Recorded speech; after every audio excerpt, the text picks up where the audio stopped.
እሺ አመሰግናለሁ።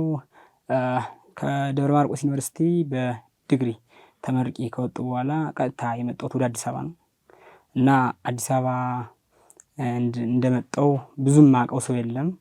እና ስራ ፍለጋ ነው የገባሁት ቀጥታ ማለት ነው። እና ስራ እንዲሁ በቀላሉ ሊገኝ አልቻለም።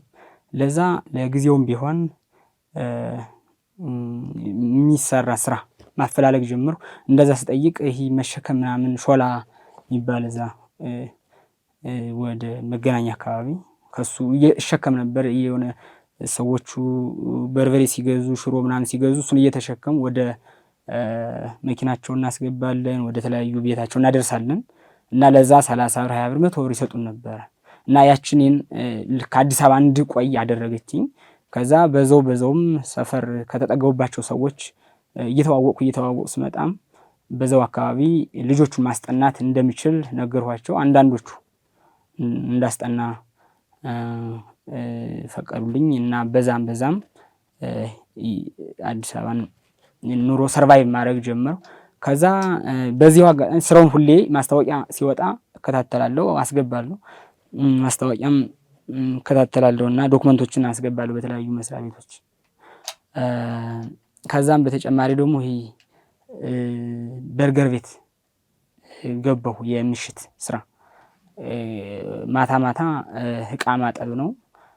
በዛው ሙያ ትማራለህና ብትገባ ብለው ነገሩኝ አንዳንድ ደላሎች። ያው ሳንቲም ተከፍሎ ነው የሚገባው ለደላሎች። ከዛ ገብቼ እቃ ማጠብ ምንም እየሰራሁ እዛው ሰዎቹም በርገር ፒዛ ሲሰሩ እየተማርኩም ቆየሁ። ከዛም ይሄ ስራ ፈለጌን በዚህ ሂደት እንደቀጠልኩ ነውና አንድ የመገናኛ ብዙሃን ድርጅት ላይ በሙያዬ ገብቼ ተቀጥሬ ቆየሁ። ከዛ በዚህ አይነት አካሄድ ያኛውን መሸከሙ ቀርቷል። ይሄኛውን ስራ ከጀመርኩ በኋላ በሙያዬ ተቀጥሬ መስራት ከጀመርኩ በኋላ መሸከሙን ተው። ምናልባት በርገሩና ይሄ ማስጠናቱን ግን እየሰራሁ ቆየሁ። ከዛ በዚህ መሃል እንደዚህ እየሰራሁ እያለ አንድ ማስታወቂያ ወጣ። ለኑሮ አሁንም ቢሆን በቂ አይደለም ማለት ይሄኛው ማደርገው አክቲቪቲ ቤት ተከራይቼ ነው የምኖረው። ታክሲ መጥቼ ምግብ በልቼበት በብዙ መንገድ ገንዘቡ ሲወጣ ለኔ አይበቃምና ለዚህ ሁሌ አማራጭ ፈልግ ነበር። ወደ ውጭ መውጣት ፍላጎት ስለነበረኝ ፓስፖርት ወዲያው ነው ያወጣሁት አዲስ አበባ እንደመጣሁ። እና ወደ ውጭ መሄድ ድል ሲኖር ለመጠቀም ማለት ነው። በዛ መሃል አንድ ማስታወቂያ አየሁ። ማስታወቂያውም ታይላንድ አካባቢ ስራ አለ የሚል ነው ማስታወቂያው። እና ዲቴል ኢንፎርሜሽን እንዴት ነው ምናምን ብዬ ጠየኳቸው። አወሩኝ። እዛ ያሉት ኢትዮጵያዊ ነው ያወራኝ። እንደዚህ ነው ስራው፣ ክሪፕቶ ከረንሲ ነው። የተመረቅበት ምንድነው ምናምን ሲለኝ ኢንፎርሜሽን ቴክኖሎጂ አልኩት። ኢንፎርሜሽን ቴክኖሎጂ ከሆነማ ዋው በጣም ጥሩ፣ ለአንተ በጣም ወሳኝ ስራ፣ በወር እስከ 100,000 በላይ ያገኘህ፣ እንዲሁም ኮሚሽንም ተጨማሪ አለ። የ6 ወር ኮንትራት ነው። 6 ወር ሰርተህ ደግሞ ይሄ ኮንትራቱን ስትጨርስ ወደ ሌላ ሀገር ደግሞ ይመቻችልሃል። ብዙ የምናውቃቸው ሰዎች ስላሉ ወደ ሌላ ሀገር ሽፍት ማድረግ ይቻላል ከ6 ወር በኋላ ከኮንትራቱ በኋላ። እና ይሄ ቆንጆ አጋጣሚ ነው ብትሞክረው ምናምን አለኝ። ከዛ እንደዛ ሲለኝ እኔ ቀጥታ ጥርጣሬ ራሱ አላሳደርኩም በውስጤ፣ እውነት ነው የመሰለኝ። ዲቴል ኢንፎርሜሽኖችን ጠየቅኩት። ስራው ክሪፕቶ ከረንሲ ነው፣ ኮይን መግዛት መሸጥ ነው። የተለያዩ ክሪፕቶ ከረንሲ ኮይኖች እንዳጠና ነገረኝ። ከዛ ኢንተርቪው ያደርጉሃል ምናምን አለኝ። አሰሪ ሰዎቹ የቻይና ናቸው አሰሪ ሰዎቹ። እና እነሱ አሰሪ እነሱ ናቸው፣ የእነሱ ድርጅት ነው።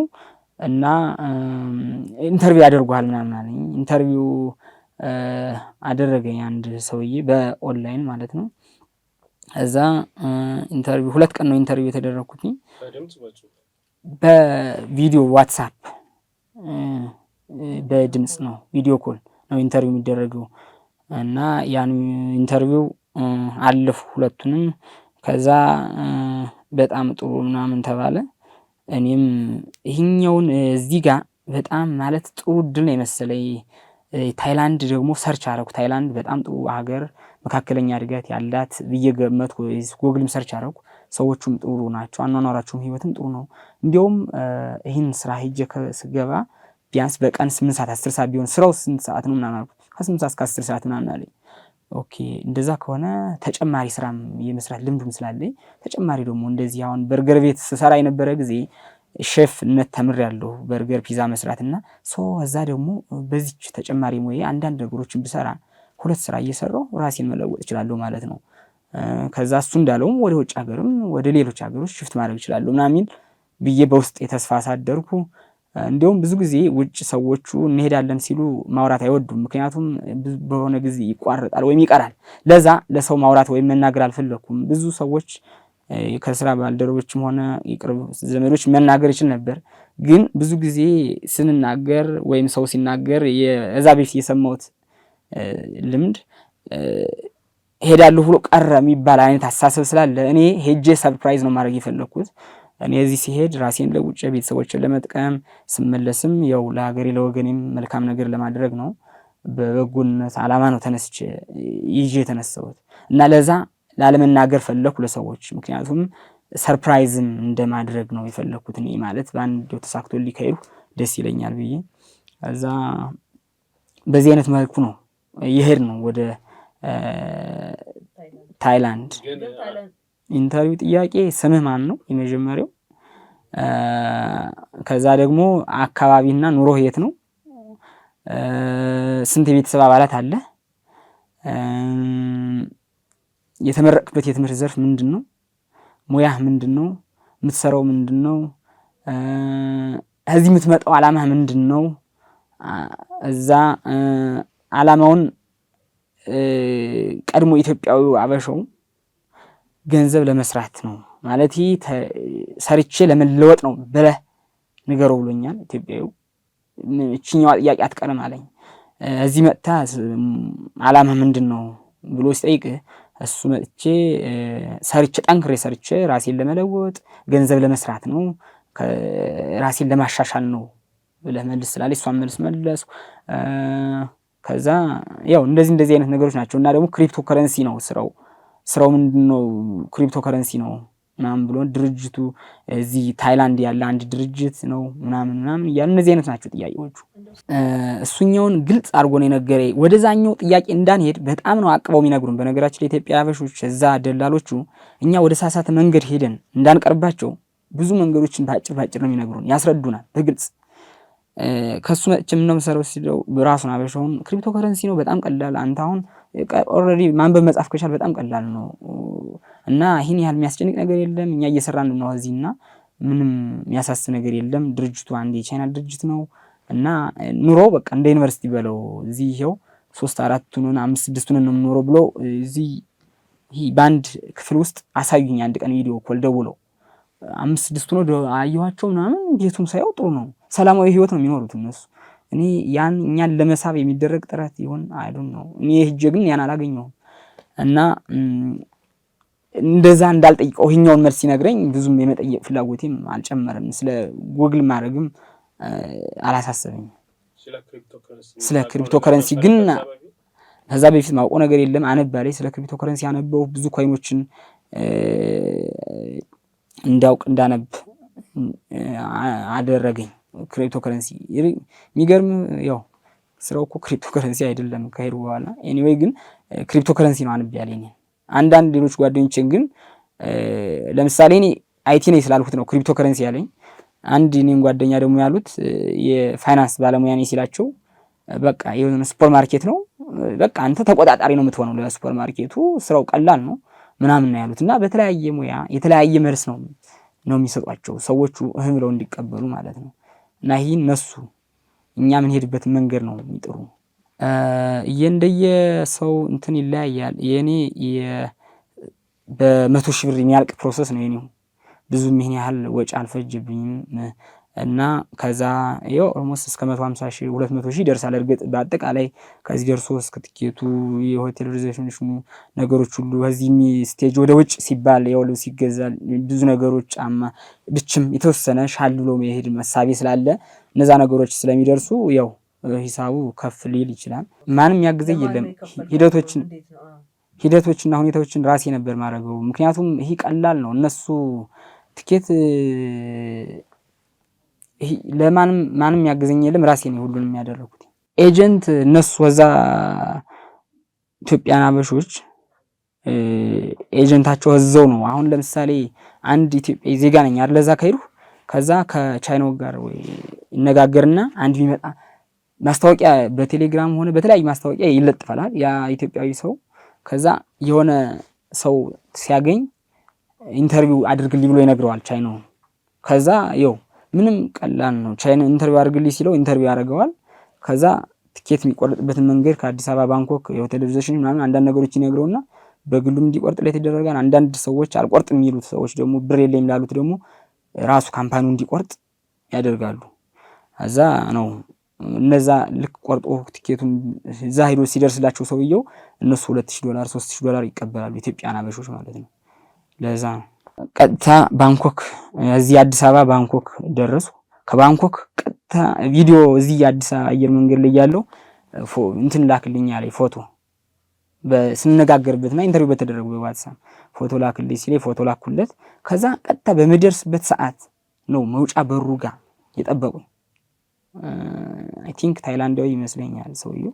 በመኪና ነው ይዞኝ ሄደ። የሆነ ሆቴል ሪዘርቭ የተደረገበት ሆቴል ላይ ሄድኩ። ከዛ አደርኩና በነገተው ስራው የት ነው ምናምን አልኳቸው። ስራው ትንሽ ወጣ ብሎና እዚህ እንሄድ ምናምን አለኝ። ስንት ሰዓት ይፈጃል ምናምን ስለው 1-2 ሰዓት ምናምን አለኝ። ከዛ በኋላ ገባው። እዚህ በኋላ ግን በእኔ ቁጥጥር አይደለም ሽጉጥም ይደቅናሉ። እምቢ ካለ ከባድ ነው እና እዛ በኋላ ብዙ አንድ ቀን ሙሉ ተጓዝን። እምቢ ማለት አይቻልም። አንድ ቀን ሙሉ ተጉዘን የሆነ ጫካ ሄጄ ገባሁ። የሆነ ጫካ ነው ሄደን የገባነው። እዛ ጫካ ሄደን እንደገባን የሆነ ወታደሮች አሉ። እዛ ወታደሮች ጋር ስልኬን ፓስፖርቴ ምናምን ተቀበሉኝ።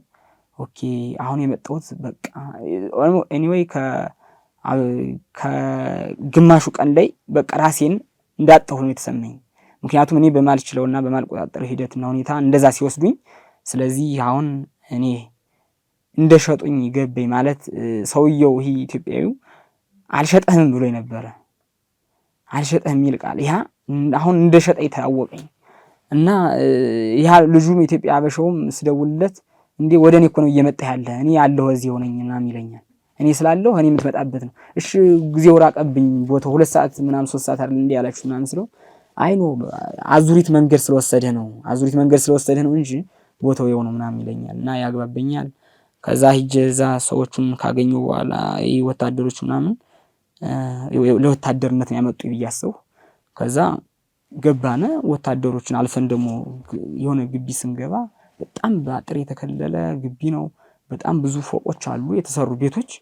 የሆነ ኦፊስ ውስጥ ወሰዱኝ። ኦፊስ ውስጥ ስገባ እንዳለ ሲጋራ የሚጨስበት ሲጋራ በየቦታው ሲጋራ የተቀመጠበትና ጭስ እኔ ሲጋራ አልወድም እንዳለ ሸተቴ። በቃ በጣም ተቸገሩ። ምን እንደማድረግ ሁሉ ጨነቀኝ። ከዛ የሆነ ወደ ካምፓኒው ባለቤት ወሰዱኝና አመት ከ6 ወር ልሰራ ፈርም ምናምን አሉኝ። አይ እኔ 6 ወር ነው ልሰራ የመጣሁት እንጂ አመት ከ6 ወር አይደለም አልሁኝ። እንደዛ ማለት አይቻልም ይሄ የካምፓኒው ህግና ስርዓት ነው አለችኝ። ትራንስሌተር አለች በእንግሊዘኛ የምታወራ ቻይንኛ ሲነግራት ማለት ነው። አይሆንም ስል አይቻልም ምናምን አለችኝ። እና እንዲያውም የሆነ አይሆንም ምናምን ሁሌ ማለት ሐሳብ ያመጣሁ ነኝ። ከዛ ወሰዱኝና የጽሁፍ ፈተና ፈተኑኝ። ኮምፒውተር የጽሁፍ ፈተና ሲፈትኑኝ ልክ ስምን ጻፍ ነው ያሉኝና እንደዚህ የሆነ ከስምህ ጀምረህ ትንሽ ታሪክ ጻፍ ሲሉኝ እንደዚህ ስጽፍ ኦኬ አለ ቻይናው። ጥሩ ነው ማለቱ መሰለኝ በሱ ሐሳቤ። እና እዛ ኢትዮጵያዎች አገናኙ።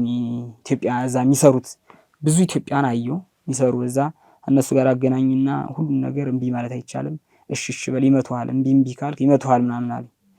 ዝም ብለህ ሁሉን እሺ በል እዛ ውጭ ግን አስረው ይደበድበዋል ምናምን አሉኝና እኔም ያሉኝን ሰዎቹ አመት ከ6 ወር ነው ምናምን አሉኝ። እሺ ብዬ ፓስፖርቴንም ስልኬንም ወሰዱ። እዛ ወደ ምኝታ ማረፊያ ክፍል ሂድ አሉኝ። በጣም እንደደከመኝ ስላዩ መሰለኝና ማረፊያ ክፍል የምኝታ ክፍል ሰጡኝ። ከዛ ተኛሁ። እዛ የሆነ 11 ሰዓት ና አለኝ። የሆነ ሰዓት አለ በዚህ ሰዓት ነው እዛ ስልክ የለኝ በምን ነው ማየው ምናምን አልኩኝ። ከዛ ሌሎች ልጆች መጡ ስራ የነበሩ ከኔ በፊት የሚሰሩ የነበሩ እነሱ አሉበት። ከዛ ሲመጡ 11 ሰዓት ና ብሎኛል ምናምን ስላቸው ከኛ ጋር ትሄዳለህ ችግር የለም አሉኝ። እንደ አጋጣሚ አበሾች ነበሩ እዛ ዶርም ውስጥ የተመደቡት ብዙ አበሾች ናቸው ቆዩ። በነገራችን ላይ እኔ እዛ ከይሁ በኋላ እነሱን ሳይ ትንሽ ተሻለ እርግጥ አማርኛ ሲያወሩኝ። ከዛ ስለ ካምፓኒው ምናምን ጠየቅኳቸው ልክ እንደመጡ ከስራ ቆይተው እንደመጡ እኔ ተኝቼ ነው የቆየሁት ነቃው ስጠይቃቸው ብዙ ነገር ነገሩኝ። እንደዚህ ነው እውነቱን ነገሩኝ። እነሱ ደግሞ ልጆቹ ደግሞ በቃ ስቃይ ነው ስራ ካልሰራ ትገረፋለህ፣ ትደበደባለህ፣ ጨለማ ክፍል አለ፣ ከዛ ጨለማ ክፍል ታስሮ መሰቀል ነው፣ ከዛ ኤሌክትሪክ ሾክ ይደረጋል፣ የውሃ ፕሬዠር ይለቀቅበታል ምናምን እያሉ ብዙ አወሩኝ። ያን ሲያወሩኝ መቀበል አለ እውነት አልመስለኛል ማለት እንዴት ሊሆን ይችላል? ልጁ እኮ እንደዚህ አይደለም ያለኝ። እኔ ሲሄድ እኮ እዛ ስመጣ እኮ 6 ወር ኮንትራት እንደዚህ ቢትኮይን ስራ ምናምን ብሎ ነው ያለኝ። ቢትኮይን የሚባል እዚህ የለም ምናምን ሁሉ አሉኝ ልጆቹ። እና የተቀየረና ሁሉ ነገር ሌላ ሲሆን ግራ ገባኝ። ለልጁ ልደውልለት አሰብኩ ስልኬን ወስዶታል። እንዴት እንደዚህ አይነት ስራ ታመጣኛለህ ብዬ ልጁ እዚህ ያገኛለሁ ብሎ ነበር። ልጁን አላገኘሁትም እዛ የወሰደ ሰው ማለት ነው። እና እንደዛ በጣም ግራ ሲገበኝ ዝም ብዬ ራሴን ለማረጋጋት ሞከርኩ። ልጆቹን ታዲያ እንዴት ለመውጣት ይቻላል ወይ ስላቸው መውጣት አይቻልም ኮንትራት አልቆ እንኳን መውጣት አይቻልም ኮንትራት ሳያልቅ ምናምን አሉ። ከዛ ሁኔታውን በበጎ ለመቀበል ራሴን ለማረጋጋት ሞከርኩ። በዛ አይነት ሂደት ነው የቀጠልኩት። ከዛ በነገተው ኦፊስ ሄድኩና ኦፊስ ሂጄ ጽሁፍ እንድጽፍ ኮምፒውተር ላይ እንደለማመድ አረጉኝ። ከዛ ያን እንደማውቅ ሲረዱ የሆነች ዴይ 1 እስከ ዴይ 4 የሚባል ያን ጽሁፍ አለ። የሆነ አሊሻ የምትባል ሞዴል አለች። እሷን ሞዴል እንዳጠና ስሟ ሀገሯ ይሄን ሞዴሏ እንዲህ ነው አሊሻ ትባላለች። ኑሮዋና ሁኔታዋ ሲንጋፖር ነው ሞዴሏ። ከዛ እድሜዋ 30 ሆኖ ነው የምትኖረው። ልክ ከቲክቶክ ሰዎች ይመጣሉ። ከቲክቶክ ቁጥር ይመጣል። ከቲክቶክ የሚያመጡ ልጆች አሉ የተመደቡ። እኛ ቻት ላይ ነው የገባሁት ቀጥታ እንደሄድኩ ቻት ነው የሚባል ስራው የኔ ስራ። ከዛ ሲኬድ ወይ ቻት ወይ ቲክቶከር ነው የሚሆነው። ቻተር ከሆንኩ ክሊያንት የሚባሉ አሉ ሰዎች ከቲክቶክ ቁጥር ተቀብለው የሚያመጡ ልጆች አሉ። እነዛ ልጆች ከቲክቶክ ተቀብለው ቁጥር ሲያመጡ የሰዎቹን ቁጥር ማለት ነው የወንዶቹን ከተለያየ ዓለማት ከተለያየ ሀገር ከቱርክ ሊሆን ይችላል፣ ከኢራቅ፣ ከዱባይ ሊሆን ይችላል፣ ሳውዲ አረቢያ ብዙ ሀገሮች ላይ ያሉ ሰዎችን ቁጥር የወንዶችን ቁጥር ያመጣሉ። ከዛ ያን ቁጥር እኛ በዋትስአፕ አድ እናደርግና ቻተሮቹ ማለት ነው ልክ እንደ አሊሻ ሆነን አሊሻ የምትባል ሞዴል ነች። ልክ በሷ ስም ሆነን እናወራቸዋለን።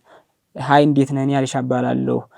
እድሜ 30 ነው የምኖረው ሲንጋፖር ነው እንደዚህ ብያለች ትተዋወቋለች። ከዛ እሱም ይተዋወቃታል። ለምሳሌ ከቱርክ ከሆነ እኔ ከሪ እባላለሁ ቱርክ ነው የምኖረው እንደዚህ እያለ ይተዋወቃል። ከዛ ዴይ 1 እንደዚህ ተዋውቆ ይጨርሳሉ። ዴይ 2 ላይ አሁንም ያልተዋወቁት ነገሮች ይቀጥላሉ። ዴይ 3 ላይ በጣም ይተዋወቁና ጓደኛሞች እስከመሆን ይደርሳሉ። ምናልባት አንዳንዶች ወንዶች በጣም አፈቅሻለሁ አንቺ ደግ ሴት ነሽ ምናምን ሁላ ይሏታል። ስለ ሁኔታዋ ስለ ሁሉ ነገሯ ቤት እንዳላት መኪና እንዳላት ትነግራቸዋለች። ስራ እንደምትሰራ ምናምን ነው ሆና የምትነግራቸው። እኛንን ያ የምናወራው ልክ እንደሷ ሆነን ማለት ነው። እና ዴይ 4 ላይ የሆነ ዛሬ ስራ ደክሞኛልና ታግዘኛለህ ወይ ምናምን ትለዋለች። የሆነ ጊዜውን ጠብቃ እረፍት በሚሆንበት ሰዓት ጠብቃ ማለት ነው። በ3ቱ ቀን ሂደት ጊዜው መቼ እንደሚሰራ ምን ያህል ገንዘብ እንዳለው ጥረት ይደረጋል። እሱን ለማወቅ ሰውየውን ለማወቅ ምን ያህል ቤተሰብ እንዴት ነው ኑሮ ምኑ ጥረት ይደረግ ገንዘብ አለው የለውም ያ የሚለው ተጠንቷል። ሰውየው ተጠንቶ ከዛ ዴይ 4 ላይ ስራ ታግዘኛለህ ወይ ትንሽ ኦንላይን ስራ ነበረች ሊንክ ብትሰራልኝ የሆነ ሊንክ ነገር ምናምን እዛ አንዳንዶቹም ይላሉ አንዳንዶቹ ይችላሉ። ከዚህ ጋር እሺ ካሉ ሊንኩ ይላክላቸውና ስራውን እንጀምራለን። የሆነች አንዳንድ ነገሮችን ታብታብ ያደርጋሉ።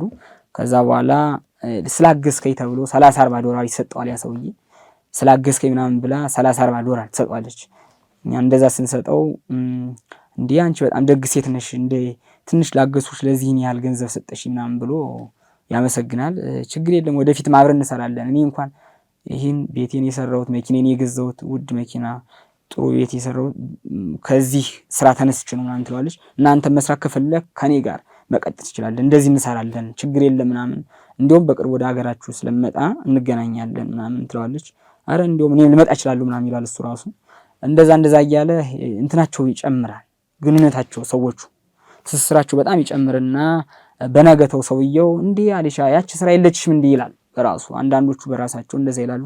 አንዳንዶቹ ደግሞ ያው ሰላምታ ተለዋውጠን እኛ ራሳችን ያን ስራ እንቀጥል ወይ እንላቸዋለን። ከዛ ስራው ይቀጠልና ስራውን አሁንም ሲቀጥል ትንሽ ገንዘብ እንዲያስገባ ይጠየቃል። ምናልባት ትናንትናውን $30 ተሰጥቶት ከሆነ ዛሬ 45 ወይ 50 እንዲያስገባ እናደርገዋለን። እንዲይዘው ማለት ነው። የሆነ የሚይዘው እንትን አለ፣ ያን እንዲያስገባ ይጠየቃል። አንዳንድ ሰው አላስገባም ይላል። ይህን ካስገባ ይህን ያህል ገንዘብ ነው የምታገኝ ተብሎ ካልኩሌት ተደርጎ ያሳዩ ሲስተሙ እንዲያየው ይደረጋል።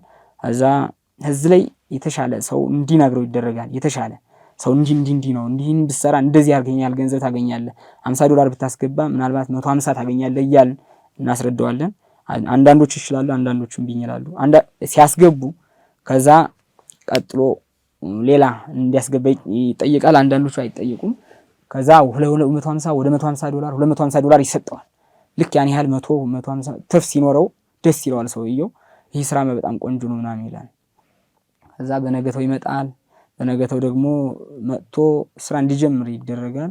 ስራውን ሲጀምር $200 እንዲይዘው ይደረጋል መጀመሪያ። ከዛ $500 እንዲይዘው የመጀመሪያውን ይከፍላል ያለምንም ችግር፣ ምክንያቱም ትናንት አግኝቷል። ሁለተኛውንም አንዳንዶቹ ይከፍላሉ ሳይጨነቁ። ሶስተኛውን 1000 ምናምን ይሆንባቸዋል፣ $1000። ከዛ ሲያዩት ትንሽ ከበድ እያላቸው ይሄዳሉ። አንዳንዶች ደግሞ እንዴ እየወለደልኝ ነው በጣም እየሄደ እኮ ነው ምናምን ይላሉ። ደስ ይላቸዋል አንዳንዱ። እዛ በዛ አይነት ሂደት እስከ $40,000 ሪቻርጅ ያደርጋሉ አንዳንዶች ሰዎች ወይም ክሊያንቶች ማለት ነው።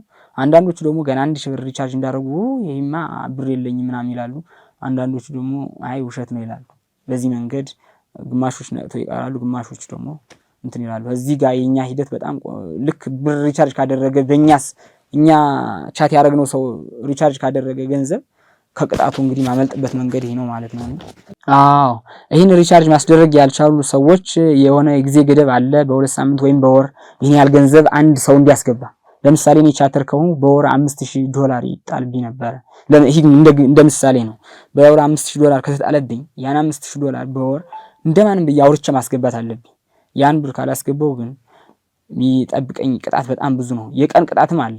የቀን ቅጣት ቪአይፒ 1 ቪአይፒ 2 ይባላል። ቪአይፒ 1 ማለት የመጀመሪያውን ሰውየውን ከዴይ 1 እስከ ዴይ 4 አውርቼ ቪአይፒ 1 እንዲያወጣ ማድረግ አለብኝ። ቪአይፒ 1 ማውጣት ካላወጣ ግን ቅጣት ይሰጣል። ያ ቅጣት እንደየ ቻይናው ሊደር ህግ ይለያያል። አንዳንዶቹ ጃር 2 ሰዓት ሊያሸክሙት ይችላሉ። አንዳንዶቹ 20 ጅራፍ ሊገርፉት ይችላሉ።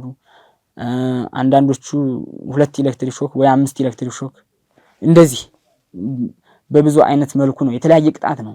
አንዳንዶቹ ደግሞ በጣም ማይቻል ስፖርት፣ ከባድ የሚባለውን ስፖርት ምናልባት በእጁ ተንበርክኮ እስከ 20 ደቂቃ 30 ደቂቃ እስከ 2 ሰዓት የመቆየት ሂደት ሊሆን ይችላል። እንደዚህ አይነት ነገሮች ነው የሚደረገው። ሩጫ አለ፣ በፀሐይ እንዲሮጥ በፍሮግ የሚባል አሯሯጥ አለ። ይሄ ፍሮግ ብቻ ትንሽ ከበድ ነው። ቻይኒዝ ኩንፉ ይባላል ስፖርታቸው። እኛ አንችለውምና እናውቀውም ስፖርቱን። ያን ስፖርት እንዲሰራ ነው የሚደረግ። ማይቻል ስፖርት ነው። ያን ላለመስራት ነው ሰው የሚሰራው ማለት ነው ያን ስራ እና ላለመገረፍ፣ ላለመመታት፣ ኤሌክትሪክ ሾክ ላለመደረግ ነው። እና ይሄ አይነት ቅጣት ነው እንደየ ህጉ ይለያያል። እንደየ ሰዎቹ ቅጣት ይለያያል። እንደ 7 ወር ከካምፓኒው አገልግያለሁ፣ ሰርቻለሁ ለካምፓኒው። 3 ወር ደግሞ ካምፓኒ ከወጣን በኋላ በሚሊታሪ ካምፕ ነው የቆየ ነው የኢትዮጵያ መንግስት ይዞን እስከሚመጣ ድረስ።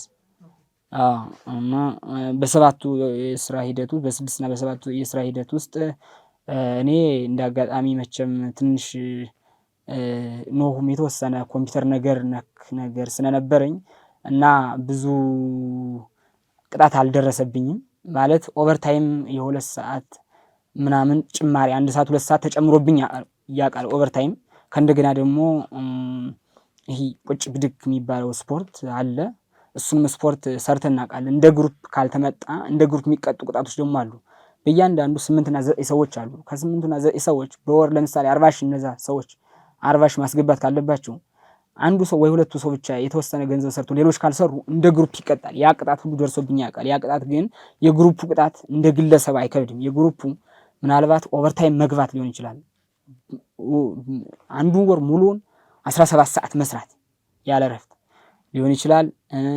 ሩጫ ኮምፓውንዱን ግቢውን መሮጥ ሊሆን ይችላል። እንደሱ አይነት ሩጫዎች 2 ቀን ሩጫ ቃለው እንደዚህ ኦቨርታይም ተጨምሮብኝ ያውቃል።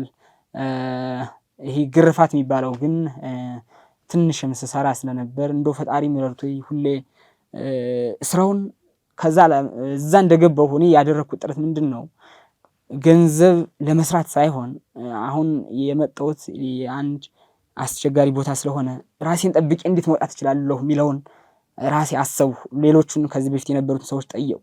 ስራን ኮንሰንትሬት አድርገህ ስራ እነሱ የሚሉን ሁሌ እሺ በላሉኝ። ከዛ በኋላ እነሱ የሚሉኝ እሺ አልሁ።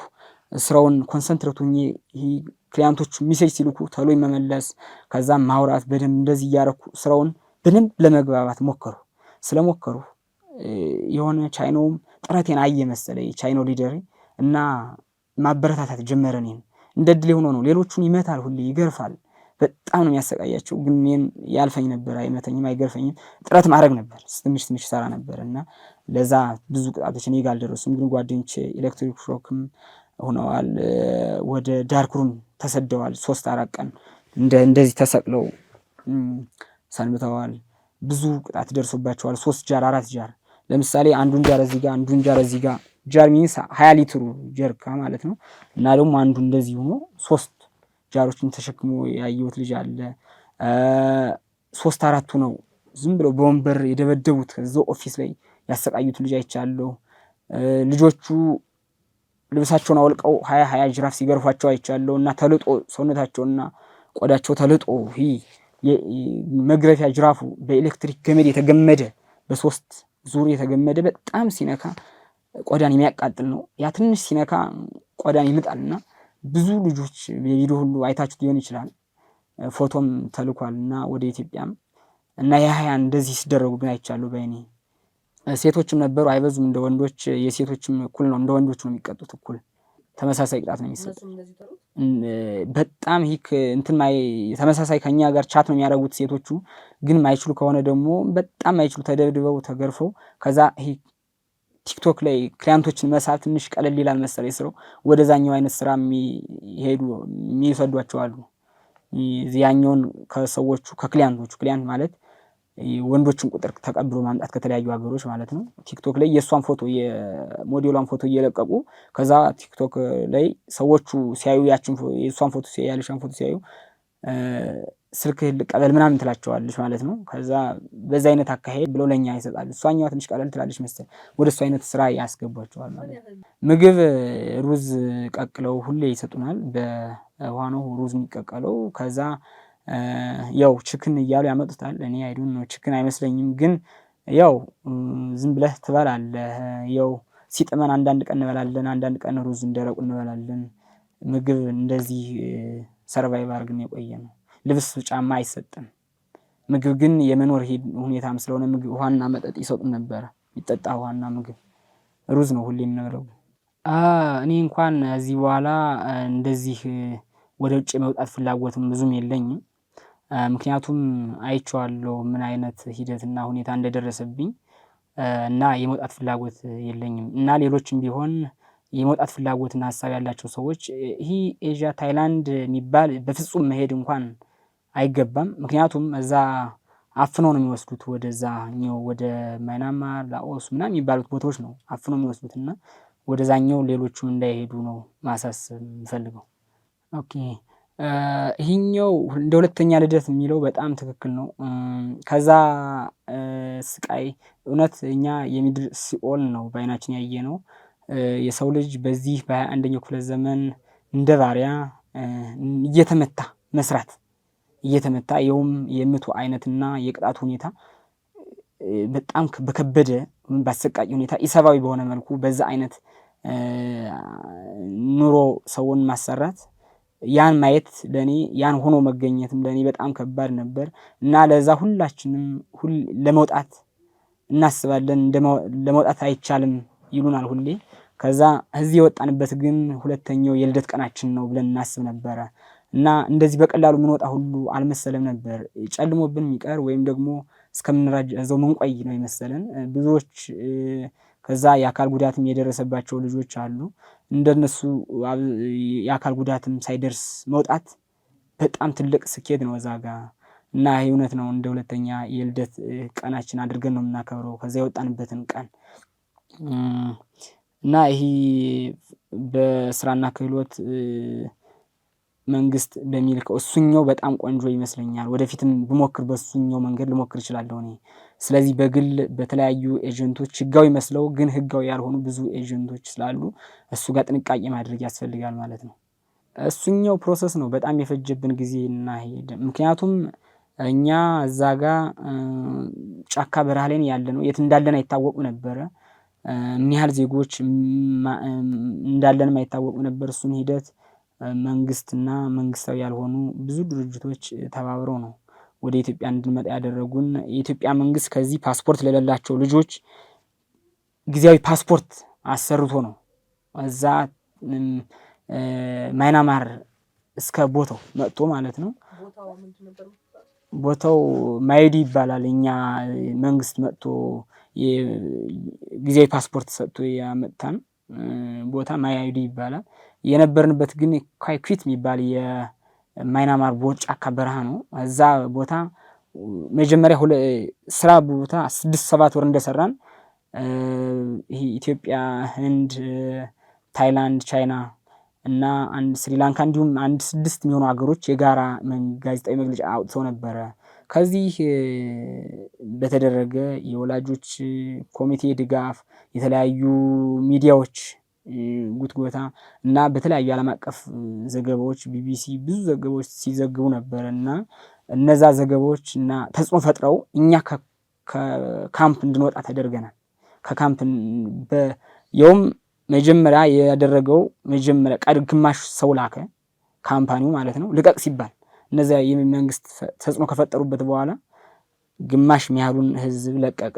ግማሽ የሚያህሉትን ሰዎች ደግሞ እኛን ከቀሩት መሃል ነበር ሁኔ ሳንለቀቅ ስንቀር እነሱ ከሄዱማ እኛን እዚህ ሌላ ቦታ ቀይሮ ሊያሰራን ነውና ድጋሚ እንዳንወጣ ሊያደርገን ነው በሚል ሳቢ በኃይል ለመውጣት አሰብን። እኛ እዛም በር ላይ ሄደን መውጣት እንፈልጋለን፣ እኛን ሰራም መሞት ነው የምንፈልገው፣ እዚህ ከተፈልጋችሁ ግደሉን ብለን በሩ ላይ ሄድን። በአንድ በተመሳሳይ ሰዓትና ጊዜ ሁሉም የግቢው ሰራተኛ ማለት ነው።